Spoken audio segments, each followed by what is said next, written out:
மரணமும் சாத்தானுடைய இரு பிரமாணங்கள். ஹல்லேலூயா, ஹல்லேலூயா. இந்த சாத்தானுடைய இரு பிரமாணங்களையும் உடைத்து மாற்றி இந்த ரெண்டு பிரமாணத்திலிருந்து நம்மை விடுதலையாக்க தேவனிடத்திலே ரெண்டு பிரமாணம் இருக்கிறது. ஹல்லேலூயா. ஒரு வேத பாகத்தை நாம் இப்பொழுது வாசிப்போம். கர்த்தருக்கு மகிமை உண்டாகட்டும். எபிரேயர்களின் நிருபம் 6ஆம் அதிகாரம் ஹல்லேலூயா 17-18 வசனத்தை வாசியுங்கள். ஹல்லேலூயா.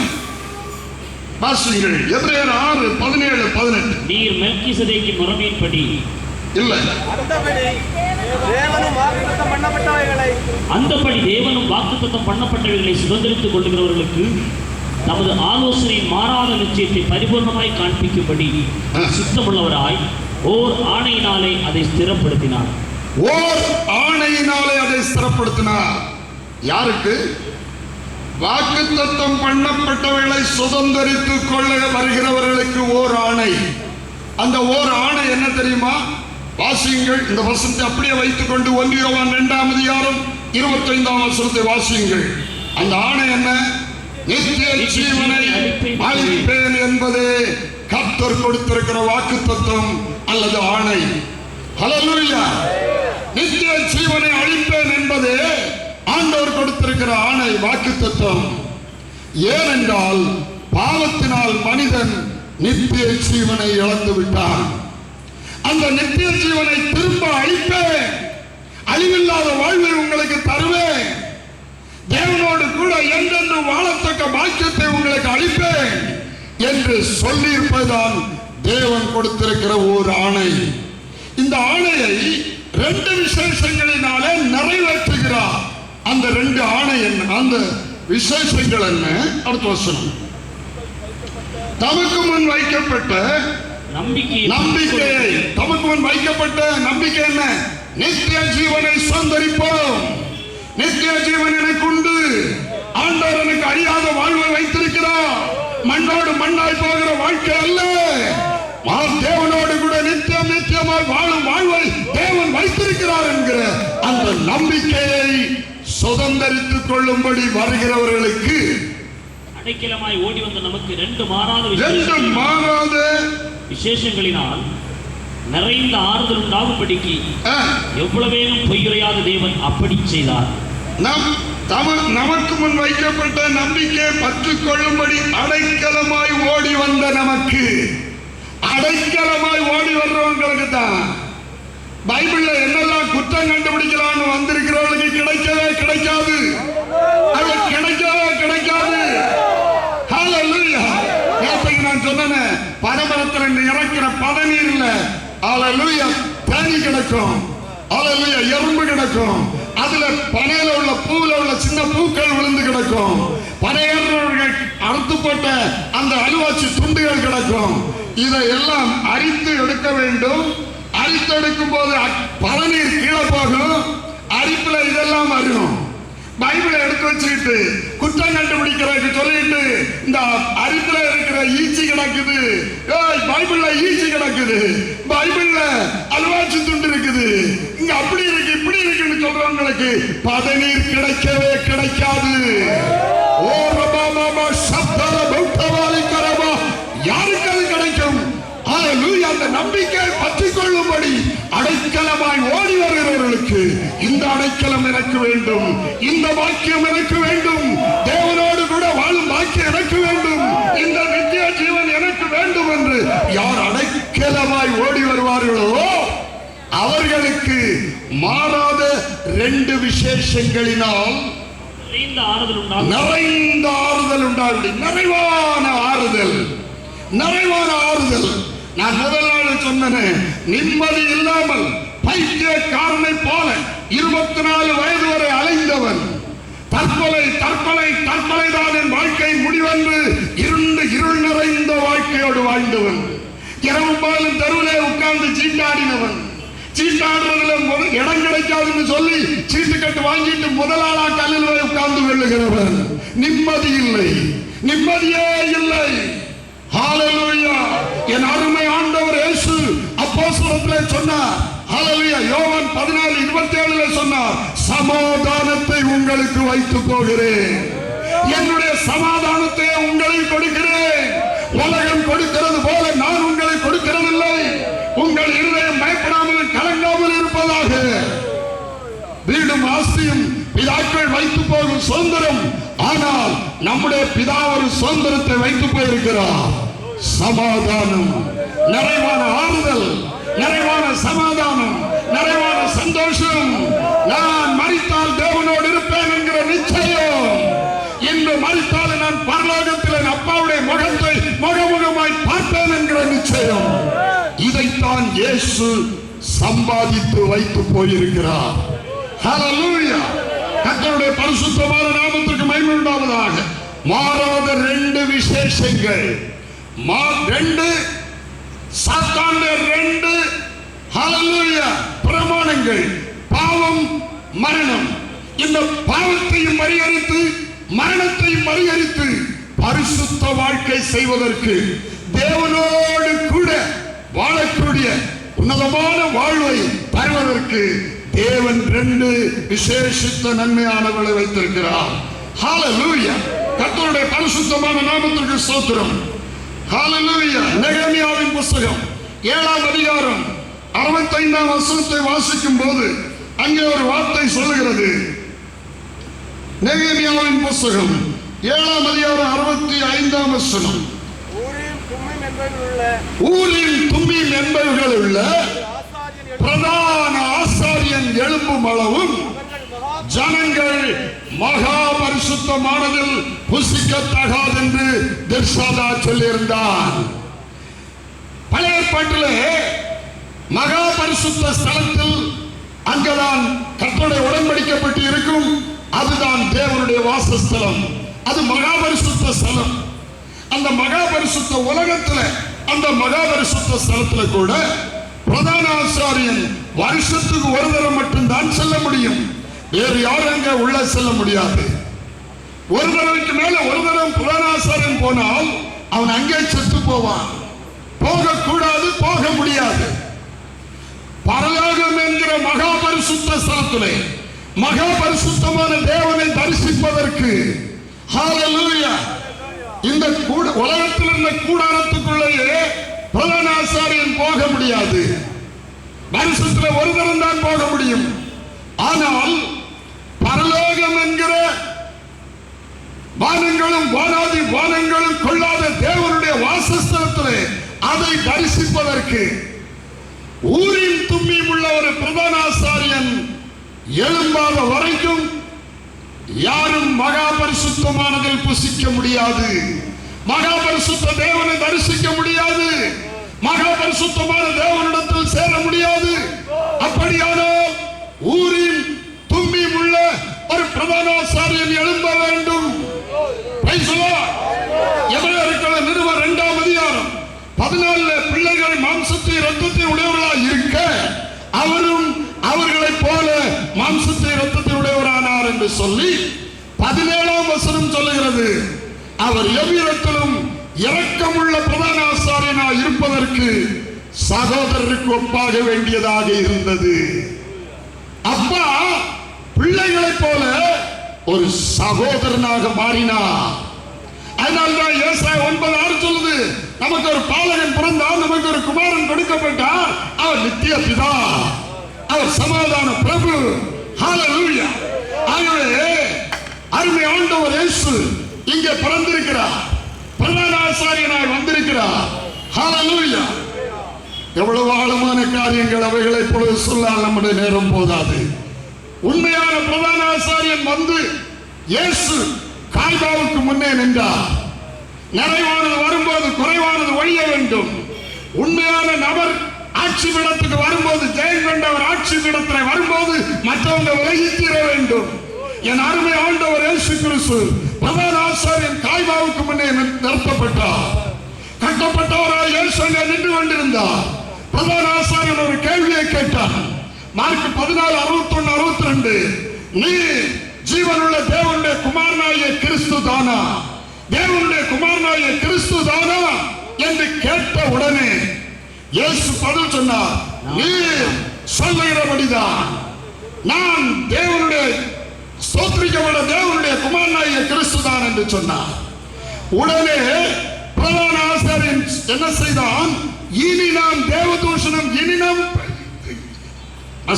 பிரதான ஆசாரியன் இதை கேட்டவுடனே தன் வஸ்திரங்களை கிழித்துக் கொண்டு, இனி சாட்சிகள் நமக்கு வேண்டியதென்ன, இனி சாட்சிகள் நமக்கு வேண்டியதென்ன, தேவதூஷணத்தை கேட்டீர்களே, தேவதூஷணத்தை கேட்டீர்களே, உங்களுக்கு என்னமாய் தோன்றுகிறது என்றான். போதும். ஹல்லேலூயா. தேவதூஷணத்தை கேட்டீர்களே. உடனே அவன் பிரதான ஆசாரியன் வஸ்திரத்தை கிழித்தான்.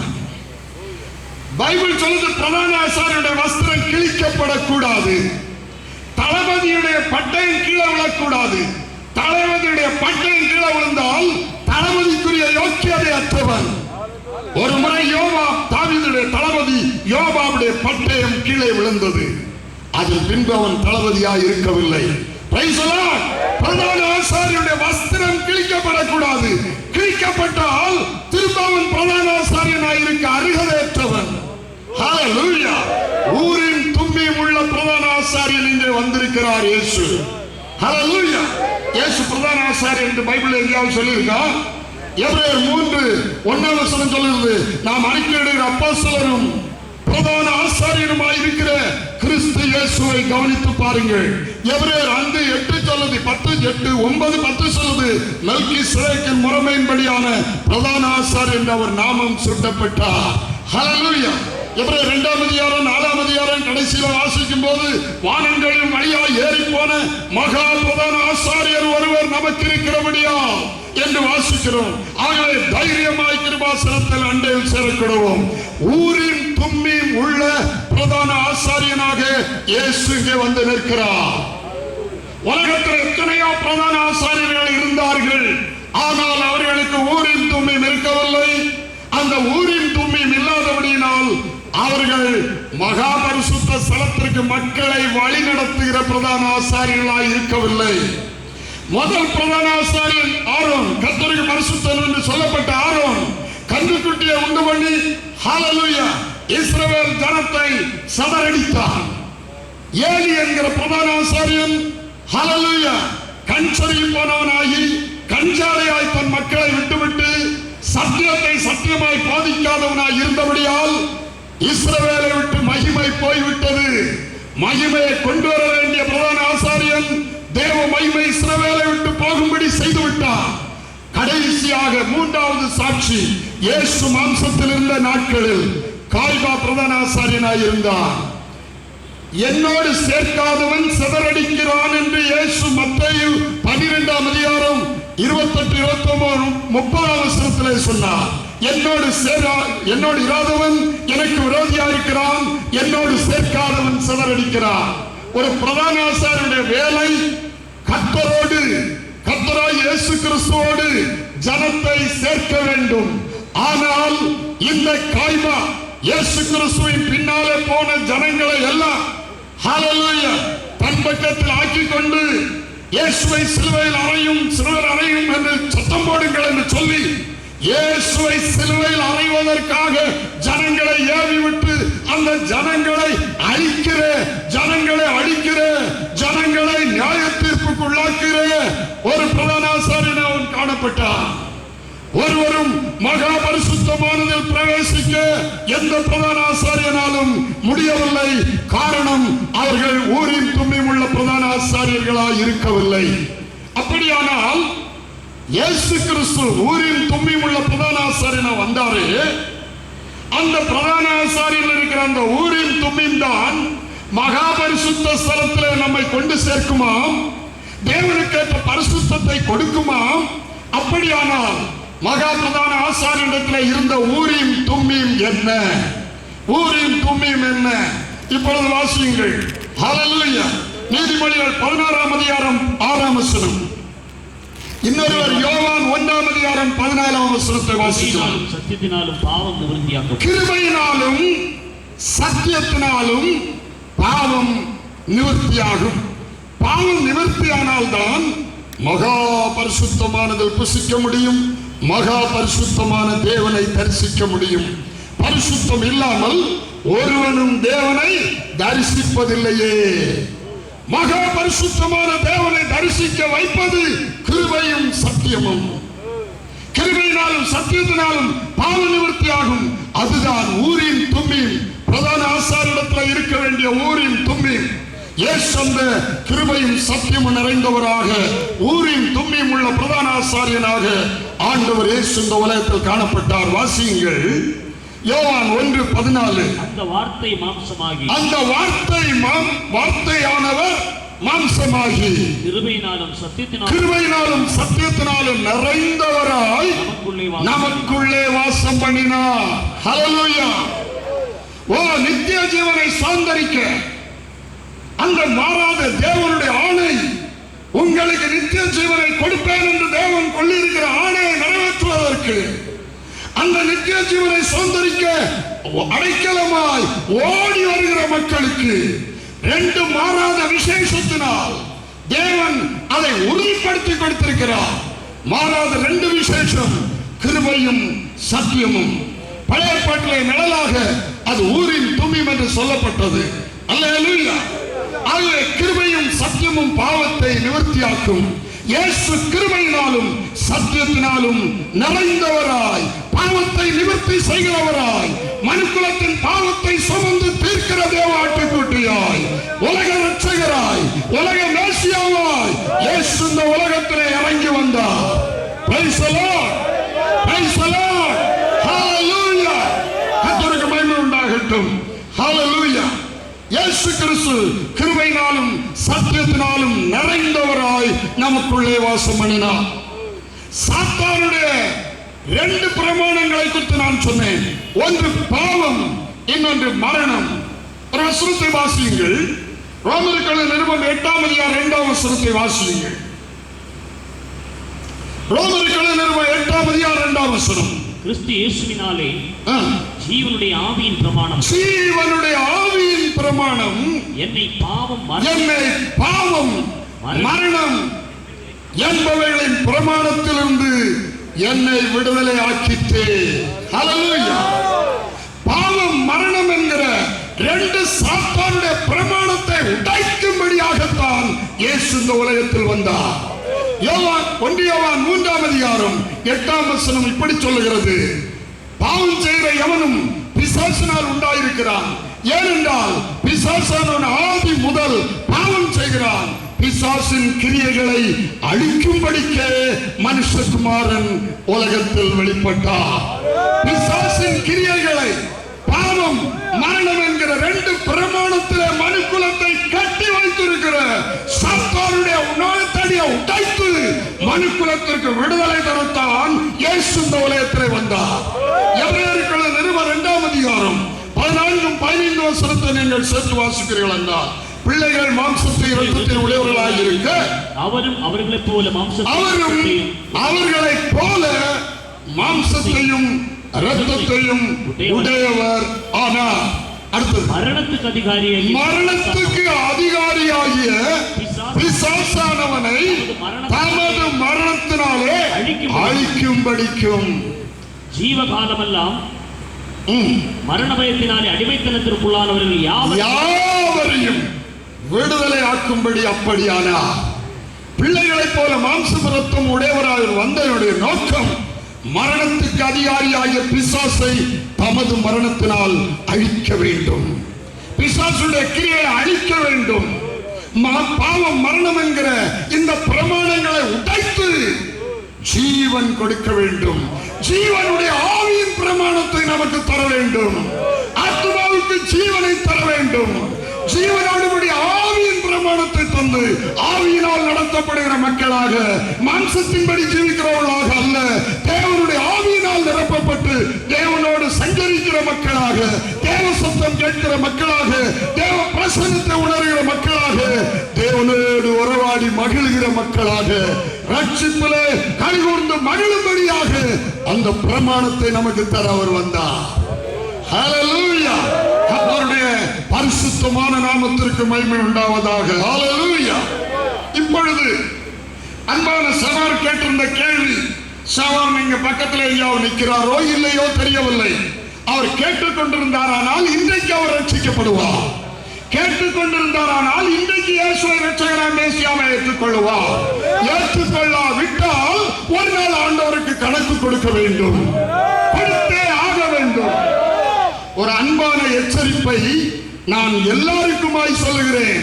யாரானாலும் சரி, கிறிஸ்தவர்களானாலும் சரி, பரமதஸ்தவர்களானாலும் சரி, மேசியா உலகத்தில் உள்ள யாருக்கும் உரியவர். ஹல்லேலூயா. மேசியா உலகத்தில் உள்ள யாவருக்கும் உரியவர். கர்த்தருக்கு மகிமை உண்டாகட்டும். நீதிமொழிகள் 13ஆம் அதிகாரம் 13ஆம் வசனம் சொல்லுகிறது, திருவசனத்தை அவமதிக்கிறவன் நாசமடைவான். இது பரிசுத்தமான தேவனுடைய வார்த்தை. இது சத்தியங்கள் அடங்கின தேவனுடைய ஆவியினால் எழுதப்பட்ட வார்த்தை.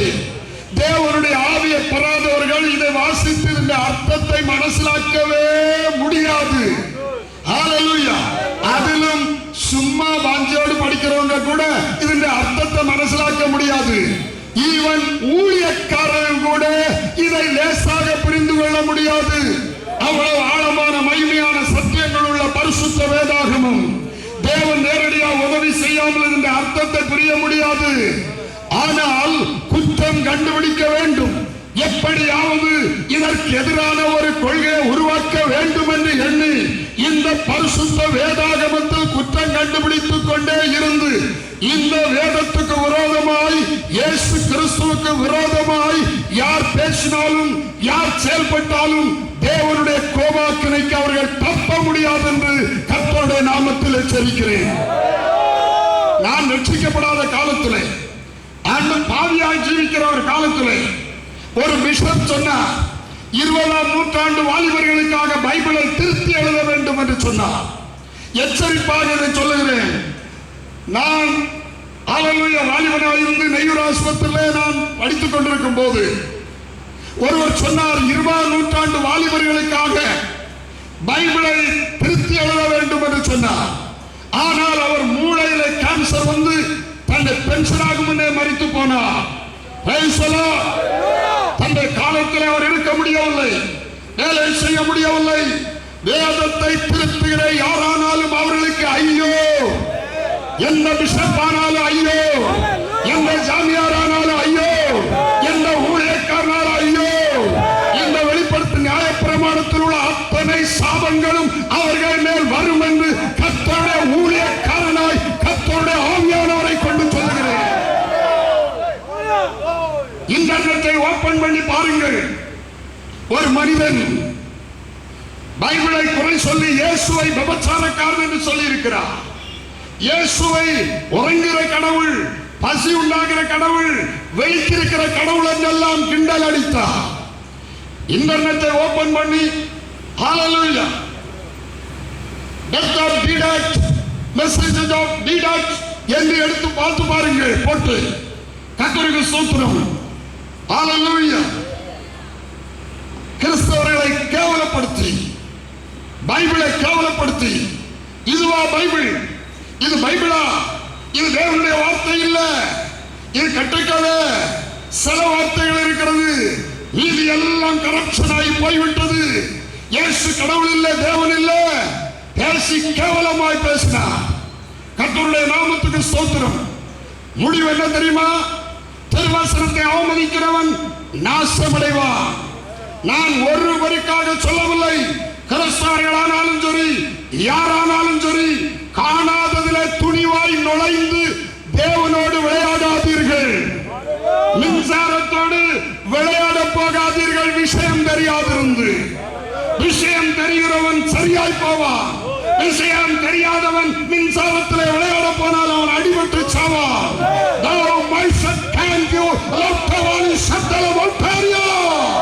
தேவன் பட்சிக்கிற அக்கினியாய் இருக்கிறாரே, தேவனோடு விளையாட வேண்டும். திருவசனத்தை அவமதிக்கிறவன் நாசமடைவான் என்று வேதம் சொல்லுகிறது. ஹல்லேலூயா. இன்டர்நெட்டை ஓபன் பண்ணி பாருங்கள். அது ஓப்பனான விஷயம், மறைவான காரியம் அல்ல. உலகத்தில் உள்ள யாரும் ஓபன் பண்ணி பார்க்கக்கூடிய விஷயம். கர்த்தருக்கு ஸ்தோத்திரம். தேவன் அடித்தார், தேவன் அடித்தார். 9 வருடங்கள் 2 கை 2 காலும் வழங்காது. தொண்டையினால் நாக்கெடுத்து பேச முடியாது. 9 வருடங்கள் 2005 தான் அந்த மனுஷன் மரித்து போனார். இதுபோல பைபிளை எடுத்து பச்சையாய் கேவலமாய் பேசினவர்களுக்கு கர்த்தர் கொடுத்த நியாய தீர்ப்பை நான் வரிசையாய் சொல்ல முடியும். ஆண்டவருடைய கிருபையினால் எனக்கு சாவை குறித்து பயம் இல்லை, பயமே இல்லை. என் இயேசுவுக்காக இனி மரிக்க வேண்டும். உள்ளதை உள்ளதென்றும் இல்லதை இல்லை என்று சொல்ல வேண்டும். ஹல்லேலூயா, ஹல்லேலூயா. என்னுடைய அப்பா சிஎஸ்ல பாடகராயிருந்தார். அவருடைய தவறை நேராக சொல்லி மக்களை ஏமாற்றக்கூடாது என்று சொல்லி இருக்கிறேன். ஹல்லேலூயா. அதற்காக வீட்டை விட்டு விரட்டப்பட்டிருக்கிறேன். அநேக வருடங்கள் அவரோடு பேச முடியாமல் இருந்திருக்கிறேன். ஆனால் 93வது வயதிலே என் பப்பா சொன்ன வார்த்தை, நான் ஊழியம் செய்ய தவறிவிட்டேன், என்னுடைய மகனை ஆண்டவர் ஊழியத்துக்கு எடுத்திருக்கிறார் என்று சொல்லி 91வது வயதிலே அவர் என்னிடத்தில் வந்து ஞானஸ்நானம், முழுக்க ஞானஸ்நானம் கேட்டார். 91வது வயதிலே ஒரு வயதான ஊழியக்காரரை வைத்து அவருக்கு முழுக்கி ஞானஸ்நானம் கொடுத்தோம். 93வது வயதிலே அவர் மரித்தார். என்னுடைய ஆராதனையில் அவர் பேசாமல் ஹல்லேலூயா சின்ன பிள்ளை போல வந்து உட்காருவார். ஹல்லேலூயா. ஒரு நாளும் அந்த பிரசங்க பீடத்தில் அவர் வந்து தன்னை காட்டவோ ஜபிக்கவோ பிரசங்கிக்கவோ அவர் விரும்பவே இல்லை. அதுக்கு நான் தகுதியற்றவன் என்று சொல்லி இருந்தார். ஹல்லேலூயா. அவர் ஆண்டவருக்குள் கடைசியாக நித்திரை அடைந்தார். Praise the Lord. ஹல்லேலூயா. என் பப்பாவுடைய பழைய முறைமை சரியில்லை என்று சொன்னதற்காக நான் வீட்டை விட்டு துரத்தப்பட்டேன். Praise the Lord. ஹல்லேலூயா. மரணம் எல்லாருக்கும் ஒரு நாள் நிச்சயம். எல்லாரும் மரிப்பது நிச்சயம். இயேசுவின் பிள்ளையாய் வாழ்ந்து, தெய்வ அன்பிலே வாழ்ந்து, நல்ல குணி கொடுக்கிற மக்களாய் வாழ்ந்து, பரிசுத்தத்தோடு வாழ்ந்து, தேவ அன்பு நிறைந்தவர்களாய் வாழ்ந்து, தேவனுக்கு அந்த நல்ல கனி கொடுத்து, எப்படி மரித்தாலும், இரத்த சாட்சியாய் மரித்தாலும், சுகமாய் இந்த மரணத்தை ஆண்டவர் தந்தாலும், இயேசுவுக்காய் வாழ்ந்து மரிப்பதே ஒரு தேவனுடைய பிள்ளைக்கு கிடைக்கும் பாக்கியம். Praise the Lord. Praise the Lord. என்னுடைய ஊழியத்திலே யாரையும் குற்றம் சாட்டுவது என்னுடைய விருப்பம் அல்ல. காரணம் என்னவென்றால், தேவனுடைய கிருபை இல்லாமல் யாருமே பரிசுத்த வாழ்க்கை செய்ய முடியாது. தேவனுடைய கிருபை இல்லாமல் யாருமே தேவ சித்தம் செய்ய முடியாது. ஆகவே அப்படிப்பட்டவர்களுக்காக நாம் அழத்தான் வேண்டும், அவர்களுக்காக ஜெபிக்கத்தான் வேண்டும்.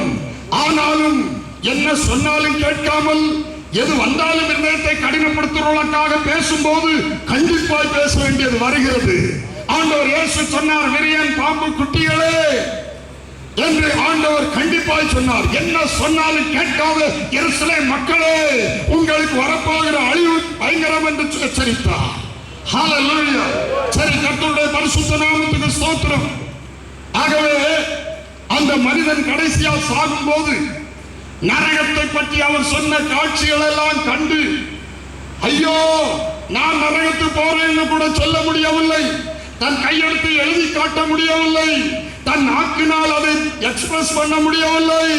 கடைசியில வாயை திறந்து, இந்த வாய் ஃபுல்லா திறந்து மாக்கா அழுது பரிதாபமாய் அந்த மனுஷன் செத்தார். 9 வருடங்கள் இயேசுவை தூஷித்த நாவு. இயேசு உலகத்தின் மேசியா. இந்த உலகத்தில் எத்தனை ஜாதி மக்கள் இருந்தாலும் சரி, எத்தனை மத மக்கள் இருந்தாலும் சரி, எத்தனை பாஷைகள் உள்ள மக்களா இருந்தாலும் சரி, அத்தனை மனுஷ ஜாதிக்காக தேவன் ஏற்படுத்தின மேசியாதான் இயேசு கிறிஸ்து. கர்த்தருக்கு மகிமை உண்டாகட்டும். இந்த மேசியா யார்? மேசியா யார்? கிறிஸ்து எண்ணப்பட்ட மேசியா வருவார் என்று அறிவேன். கடந்த நாளிலே கிறிஸ்துவை பற்றி தேவன் 2 தன்மை உள்ளவர், சாயலும் ரூபமானவர் என்று சொன்னேன். ஆவியான தேவனுடைய தற்சரூபம் தான் கிறிஸ்து என்று நான் நேற்று சொன்னேன். ஒரே ஒரு வார்த்தை மட்டும் ஞாபகத்திற்காக திரும்ப இப்பொழுது வாசிப்போம்.